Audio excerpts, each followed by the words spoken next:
Hi, my name is Jeff Weiss, and I'm a partner in the International Trade Group at Venable in Washington, D.C. Welcome to this webinar on regulatory coherence in Colombia.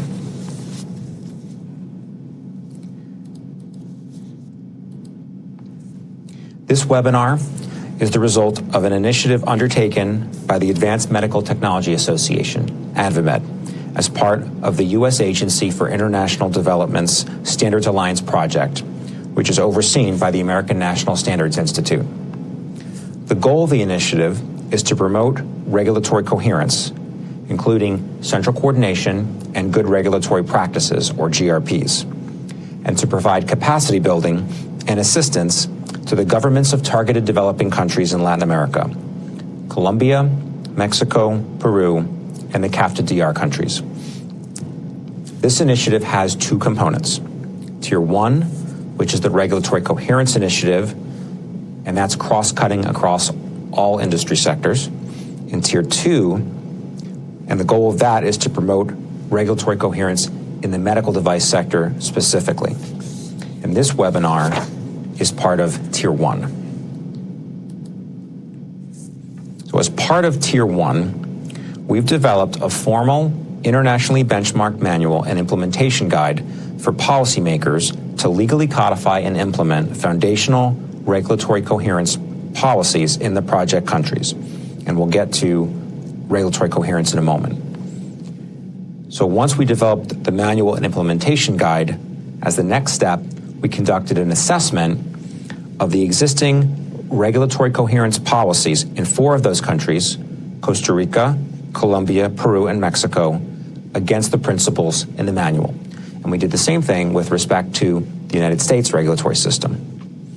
Based on that assessment, we've developed a gap analysis report for each country in English and Spanish, as well as a flow chart demonstrating the typical life cycle of a regulation in each country. This particular webinar in the series discusses our findings with respect to Colombia.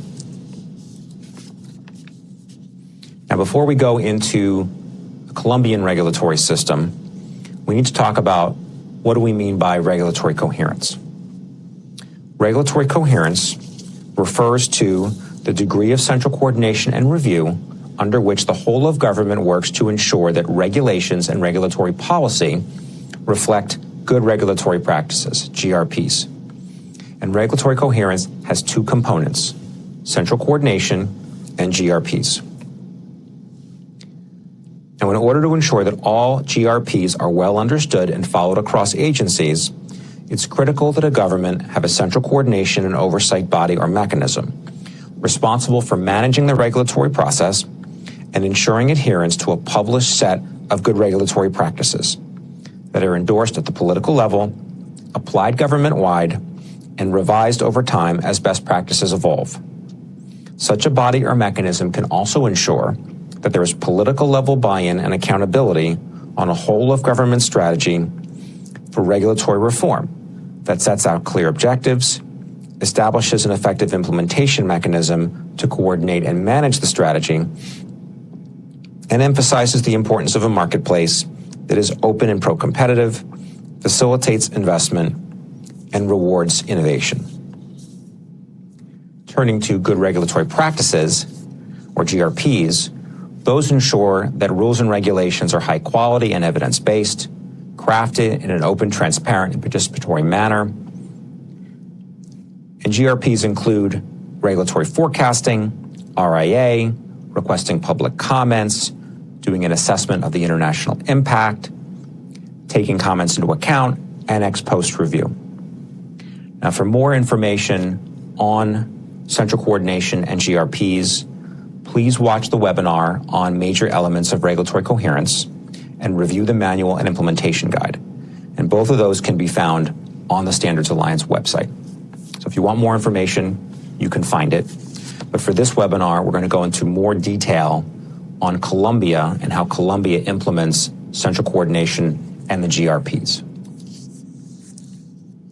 So Colombia does not have a single central regulatory oversight body. However, several executive branch entities are engaged in some form of regulatory oversight. So first, the National Planning Department, or DNP, is part of Colombia's executive branch and reports directly to the president. DNP is in charge of defining, recommending, and promoting public and economic policies for Colombia. The Regulatory Improvement Group, or OMR, which is part of DNP, drafted and is implementing Colombia's regulatory improvement policy. And much of that follows the recommendations from a 2013 OECD report.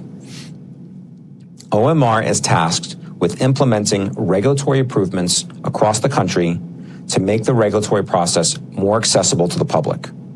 To that end, OMR is currently developing a website, the Unique System of Public Consultation, or SUCOP, that will make available all general administrative acts that are developed by the executive branch, and which will also serve as an archive for all regulations that are adopted and enforced. Now, in addition to SUCOP, OMR is drafting a decree that would likely oblige regulators to prepare a regulatory impact assessment for rules that are characterized as high impact and provide OMR with the authority to analyze the ex-ante and ex-post RIAs issued by regulatory agencies and issue non-binding recommendations. So if that decree goes forward, in the event that a regulator decided to issue a rule without following some or all of OMR's opinion, it would need to document its decision to do so. So in the future, OMR may become a central regulatory oversight body in Colombia. Now, in addition, OMR has hosted courses and seminars for regulatory agency staff with OECD and Mexico's central coordinating body, COFEMER. It has drafted guidelines regarding the preparation of RIA and public comment. It has provided virtual courses to train agency staff. And it's also establishing guidelines in Colombia to improve public consultation, participation, and transparency in the regulatory process, disseminate those practices throughout the government, and it's also reviewing the national regulatory stock. Lastly, OMR coordinates international regulatory cooperation activities for Colombia. The second agency that's involved in central coordination is Función Pública. Función Pública is also part of Colombia's executive branch and also reports directly to the president. Función Pública is in charge of improving the management of public servants and institutions for Colombia and has regulatory oversight authority of proposed regulations that add or modify an administrative burden. Now, in addition, Función Pública is informally tasked with ensuring that regulatory agencies are drafting and implementing a regulatory agenda. The third agency we need to touch on here is MINCIT, the Ministry of Commerce, Industry, and Tourism. Now, MINCIT has regulatory oversight authority of proposed regulations that have an international impact, are proposed technical regulations, or both. And for greater clarity, and since we're going to use the term technical regulation many times in this webinar, technical regulation is the WTO term for a product regulation, a regulation that sets out product characteristics, related processes and production methods, related labeling and packaging requirements, and any applicable administrative provisions. So that's MINCIT's role. The fourth agency is Colombia's National Competition Authority, SIC, the Industry and Commerce Superintendencia, which is affiliated with MINCIT. So SIC has regulatory oversight authority of proposed regulations that have an impact on competition. And that will come into play a little bit later, and we'll explain how. And then the fifth entity that has a role is the legal department of the Office of the President. And the legal department in the Office of the President reviews all regulations and their corresponding justification reports, and we'll explain what those are in a moment. So they review all regulations and the justification reports that require the president's signature before they're published. So there are a lot of different entities currently in Colombia doing central coordination. And when we go through the life cycle of a regulation in Colombia, we get some flavor of how those agencies interact with one another. So now let's go through some of the GRPs and how Columbia is implementing those. So the first one is regulatory forecasting. And a regulatory forecast is a central electronic publication, ideally updated no less than every 6 months, of all planned and ongoing regulatory activity. In Columbia, non-independent agencies must annually prepare a regulatory agenda that lists the regulations they plan to issue during the following calendar year. The way it works is that by October 31st of each year, each regulator is required to publish on its website for a 30-day public comment period its proposed regulatory agenda for the following year. The agency must evaluate the comments received, publish the final agenda on its website by December 31st, and then submit the final agenda to the legal department of the Office of the President by January 5th of the following year. A regulator can amend the regulatory agenda throughout the year, but only after justifying the amendment with the legal department of the Office of the President. The agenda and any amendments must remain accessible to the public on the agency's website throughout the year. Now, the regulatory agenda needs to include, for every regulation, information about the regulator's legal authority to regulate in the area, the objective of the proposed regulation, the regulation that will be modified, if any, the reason for the proposed regulation, and the month when a proposed regulation will be available for public comment. In the near future, each regulatory agency will be required to publish its regulatory agenda on SUCOP. The requirements for regulatory commissions in Columbia, and regulatory commissions are independent agencies, are a bit different. So for commissions, by October 30th of each year, each commission has to publish on its website for a 10-day public comment period a proposed annual regulatory agenda. The commission must publish a final version of the agenda no later than December 31st. The format of the agenda is different for each commission, but at a minimum, the agenda has to address the areas where the commission plans to regulate and the corresponding timelines for those regulations. Regulatory commissions must also prepare and publish a regulatory strategic plan at least every 5 years. And Function Publica is informally tasked with ensuring that regulatory agencies are drafting and publishing a regulatory agenda. According to OMR, it will eventually assume that role once SUCOP is operational.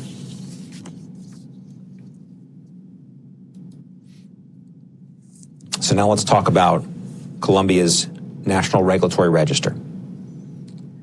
Now, going back to our basic GRPs, a National Regulatory Register is a central electronic publication issued with regular frequency that solicits stakeholder input on all draft regulations and provides links to the full text of such regulations as well as their associated dockets. Now, Columbia's official gazette, the Diario Oficial, includes all of Columbia's laws, regulations, and public notices by the President and Congress. Proposed technical regulations must be published in the official gazette before the domestic public comment period begins, but this requirement does not apply to other regulations of general applicability. There is also the SUIN website managed by Columbia's Ministry of Justice, which contains all of Columbia's laws, regulations, and public notices. As previously mentioned, OMR is developing a website, SUCOP, that will make available all general administrative acts developed by the executive branch, and which will also serve as an archive for all regulations that are adopted and enforced.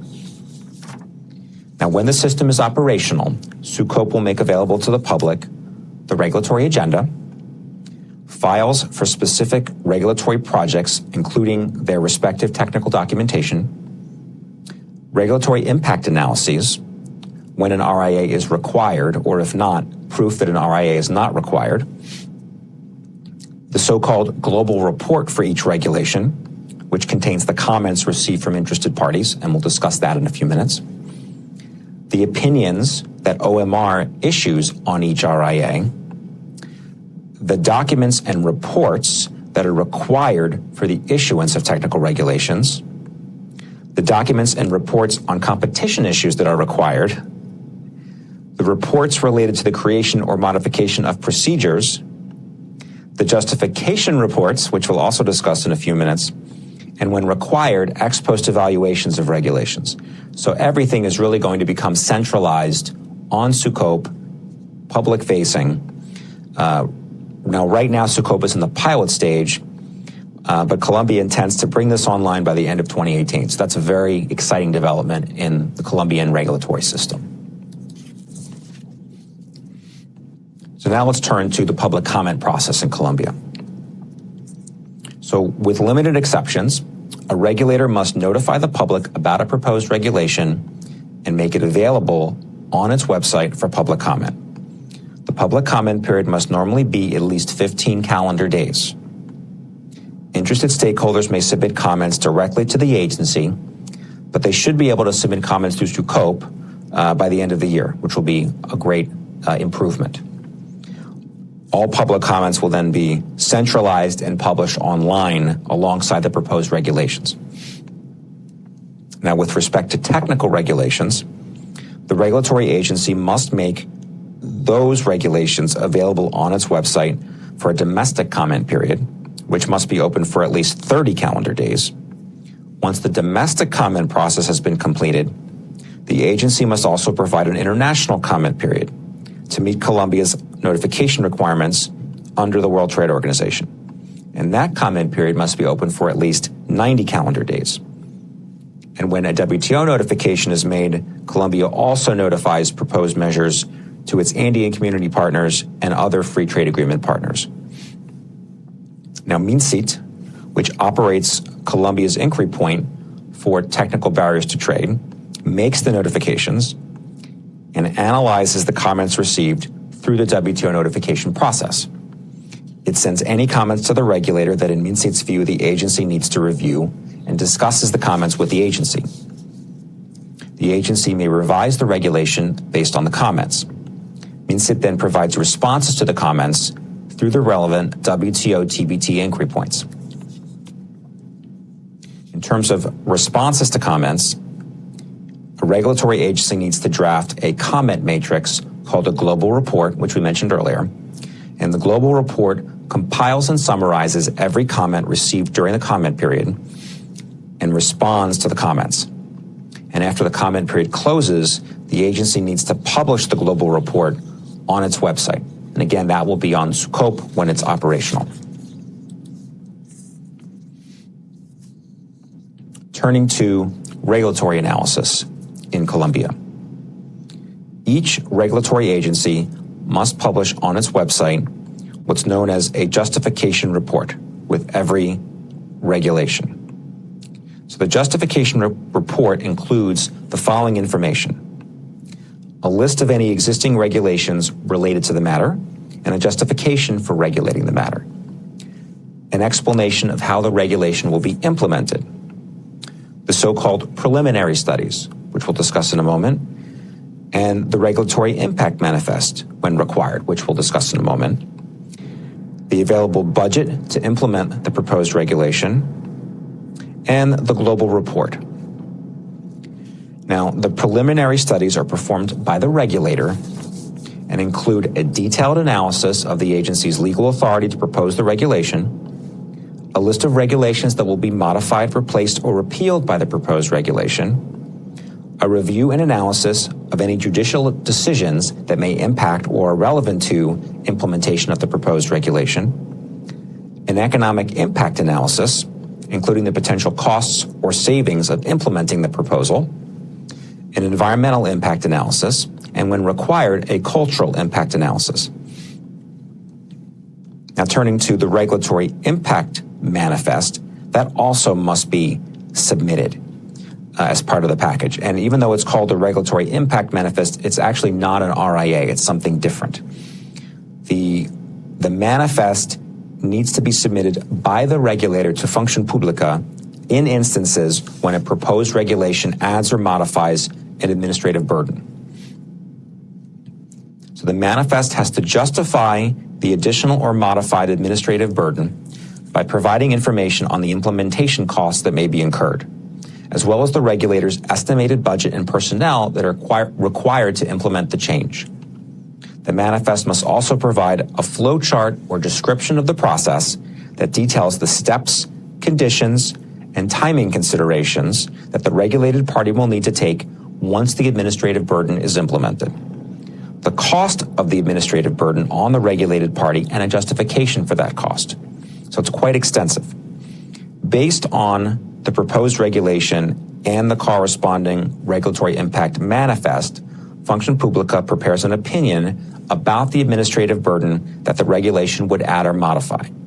And Function Publica's opinion and recommendations about the administrative burden are binding. And we'll get more into this when we talk about the life cycle and where this comes into play. So now let's talk about some of the more specific elements of the analytics. So in terms of RIA, regulatory impact assessment, Colombia does not require that regulatory agencies prepare RIAs for proposed regulations at the moment. Now, as previously noted, there is a justification report that contains preliminary studies, and those contain some elements of RIA. However, OMR is in the process of drafting a decree that would require regulatory agencies to prepare an RIA for proposed regulations that are considered high impact. Now, under the decree that's being prepared, OMR would review each RIA and produce a non-binding report. And if the agency decided not to follow the report, it would need to document its reasons for doing so.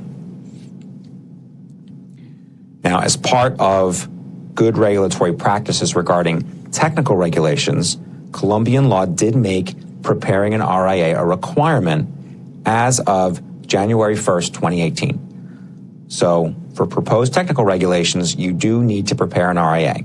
But this requirement is relatively new, so we'll see how that's implemented. Now let's turn now to scientific analysis in the Colombian regulatory process. So this is an area where Colombia doesn't currently have a policy. And in general, Colombia doesn't require the use of a risk-based approach to regulation.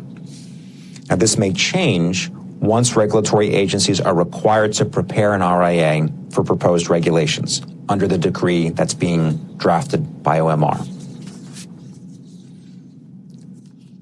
Now, with respect to technical regulations, agencies are legally required to prepare an accompanying RIA, again, as of January, that includes a risk analysis, a cost-benefit analysis, and a cost-efficiency analysis.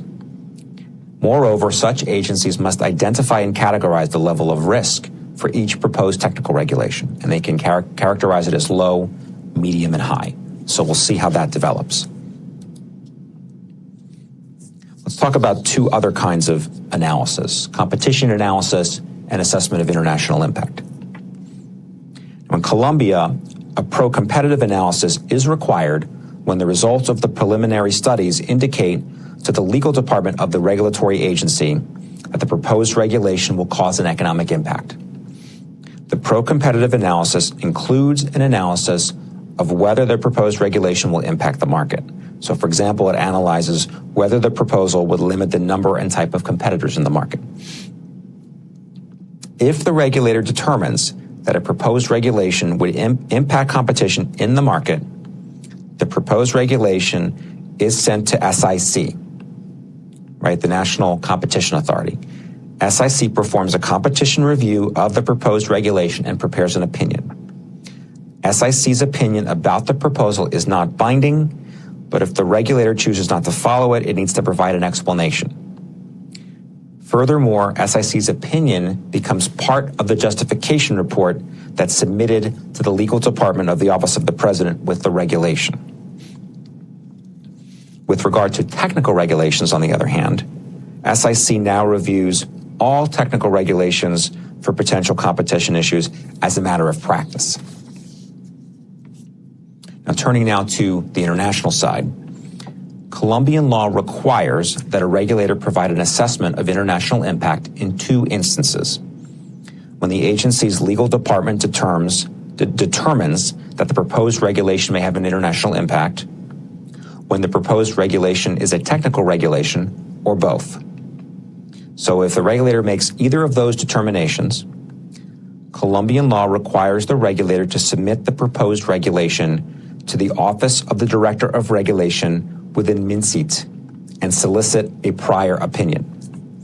Now, to solicit the prior opinion, the regulator must provide the following documents to MNCIT: the draft proposed regulation or technical regulation or the procedures for conformity assessment, technical studies that support the measures that will be adopted through the regulation or conformity assessment procedures, and evidence that the draft measures were submitted to the Colombian public for comments.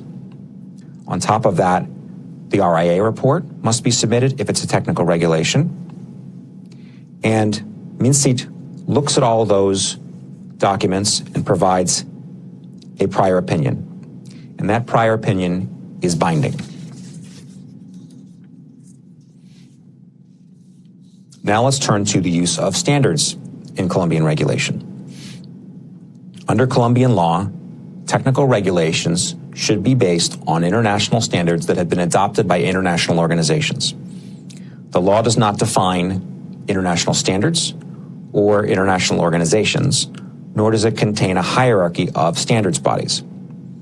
If an international standard is insufficient to address the problem the proposed technical regulation is intended to solve, INCONTEC, which is Colombia's Institute for Technical Standards and Certification, may develop its own standard based on scientific evidence.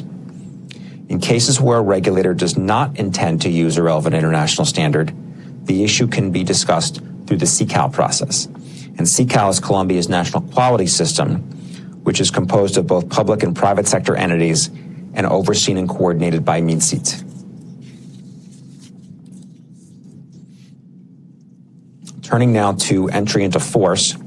In general, Colombia does not require a reasonable period for entry into force of final regulations.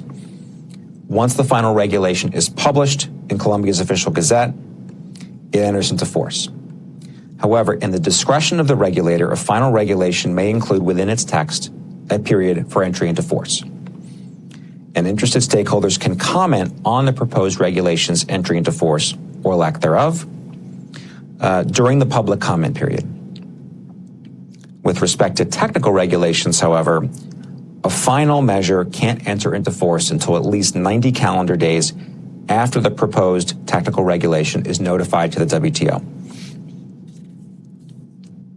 Turning to judicial review, there is an opportunity for judicial review of regulations in Colombia. And there are three ways that a stakeholder can challenge a regulation in court. The regulation may be challenged as unconstitutional, and if the court agrees, it will strike down the regulation.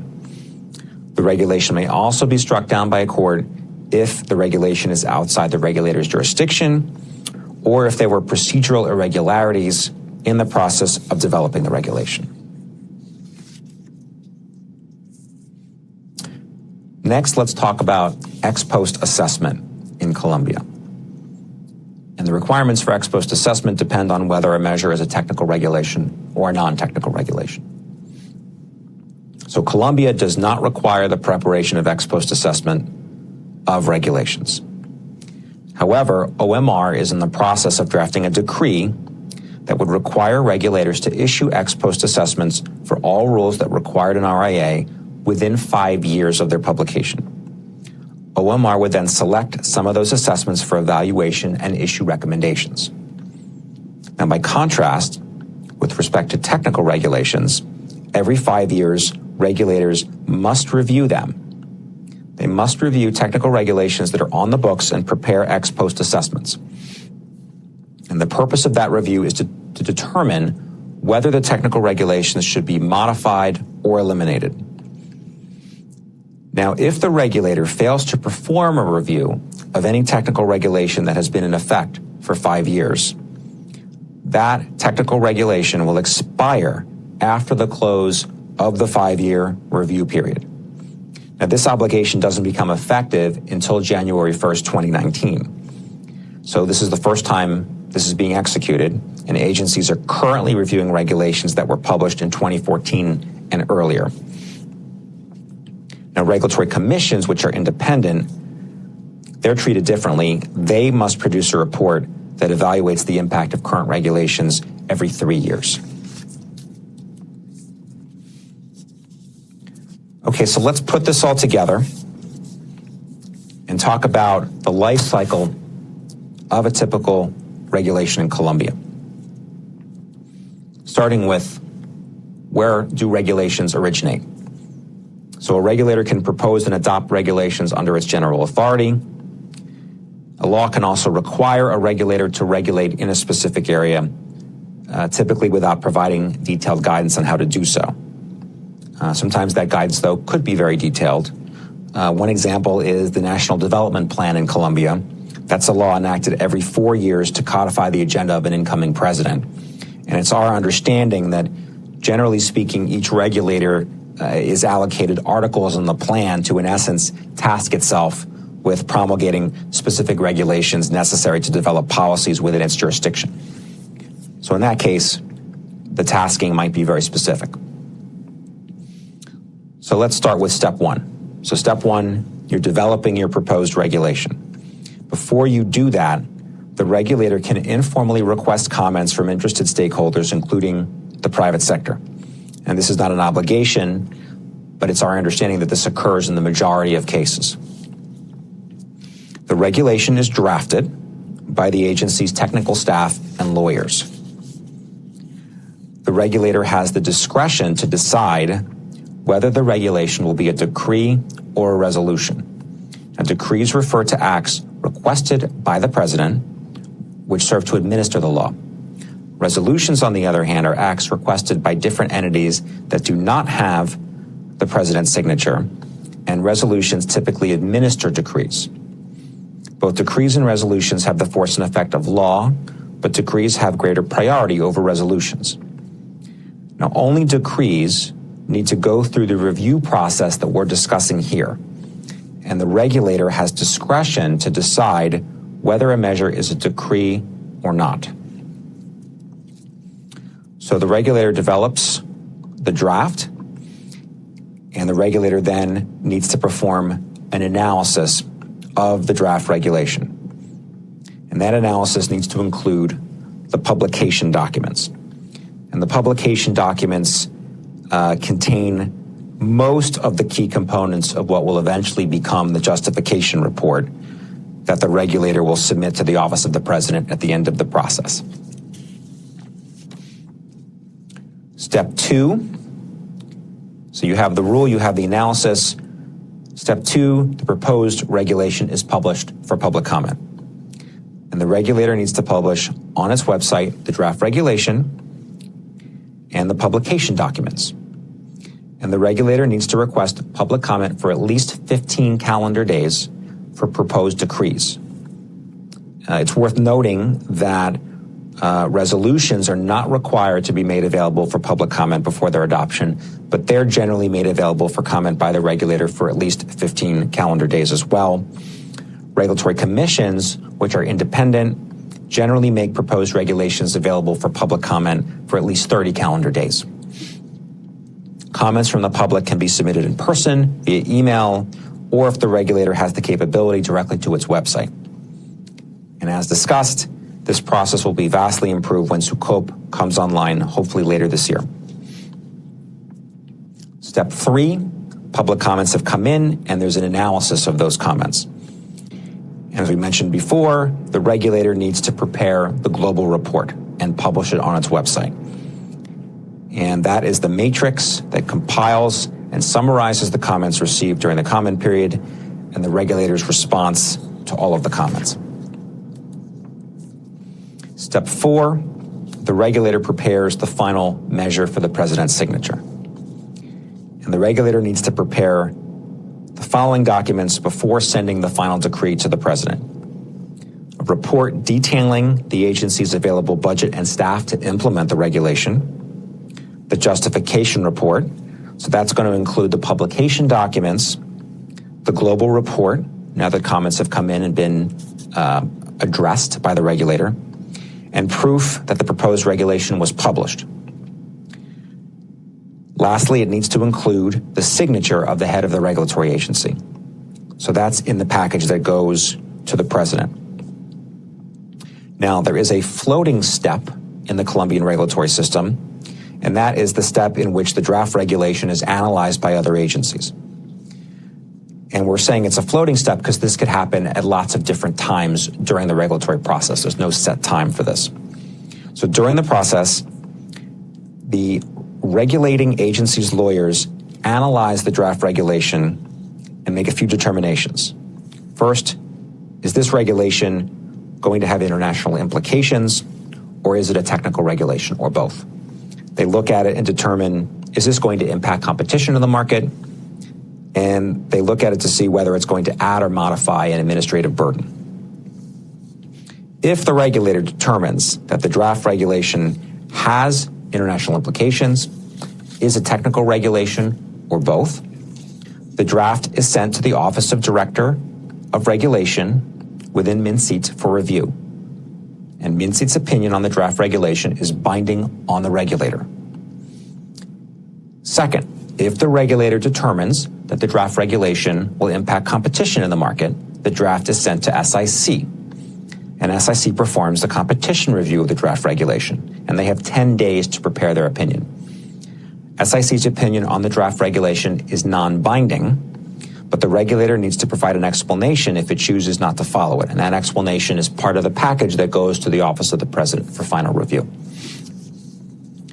Third, if the regulator determines that the draft regulation will add or modify an administrative burden, the draft and its corresponding regulatory impact manifest are sent to Function Publica.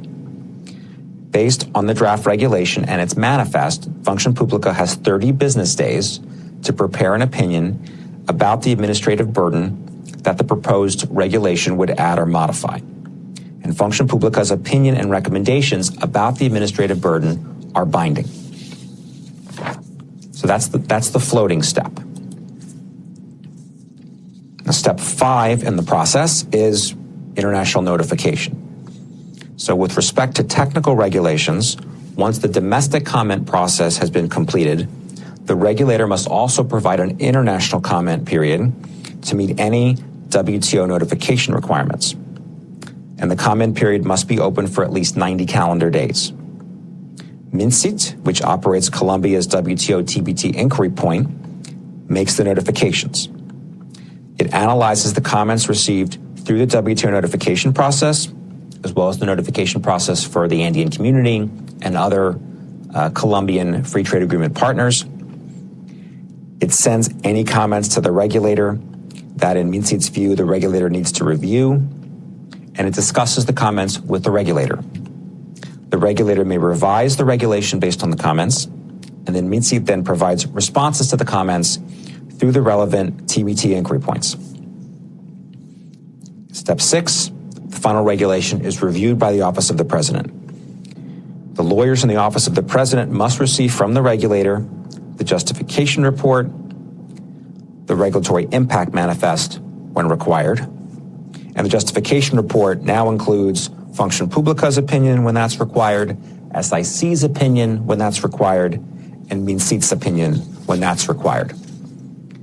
The Office of the President reviews the package of documents and the constitutionality of the draft final regulation. If the draft final regulation doesn't require modifications, the President signs it. If the draft final regulation requires minor modifications, the regulator can make them and submit it back to the Office of the President. If, however, the regulation requires significant modifications, then the regulator needs to make them and restart the entire process. So step 7, after the Office of the President has reviewed and it's signed, the final regulation is published. And if you go to the Standards Alliance website, we map out the life cycle of a regulation in Colombia in greater detail. So please check that out. A few closing thoughts on Colombia. So we've talked about some exciting new initiatives that Colombia is in the process of implementing. There's SUCOP, the electronic portal, which is scheduled to be deployed later this year. The new ex post review process, which becomes effective January 1st, 2019. and the requirement for regulatory impact assessments to be conducted for technical regulations. That just went into effect in January 2018. So those are new and exciting, and looking forward to seeing how those are implemented. The potential new developments, I think the main one is we want to see whether the role of OMR is going to expand, whether OMR is going to become a central coordination authority. And we want to see what the decree being drafted looks like. And OMR is also working on language to require RIAs for high-impact regulations. It'll also be interesting to see whether there are going to be additional regulatory alignment initiatives through Pacific Alliance and Columbia's other international endeavors. So thanks very much for watching this webinar. Thanks also to AdvaMed and ANSI for making this all possible, and to Aguilar y Loera in Mexico City, which provided invaluable assistance to Venable on this project. In closing, I would like to note that this webinar is posted again on the Standards Alliance website, along with other related webinars in this series. So you'll be able to find on the website the manual and implementation guide, which goes through the basics of central coordination and GRP. And there's an international benchmark at the end of the document from APEC, OECD, WTO, and other sources. You'll find the complete analyses of the 4 regulatory systems, plus an analysis of the US system. You'll see documents that set out the life cycle of a regulation in each of the countries, and the slide decks and transcripts from all the webinars. So if after reviewing the materials you have additional questions or would like to discuss further, please feel free to contact me. My contact information is on the last slide. Thanks very much for tuning in, and have a great day.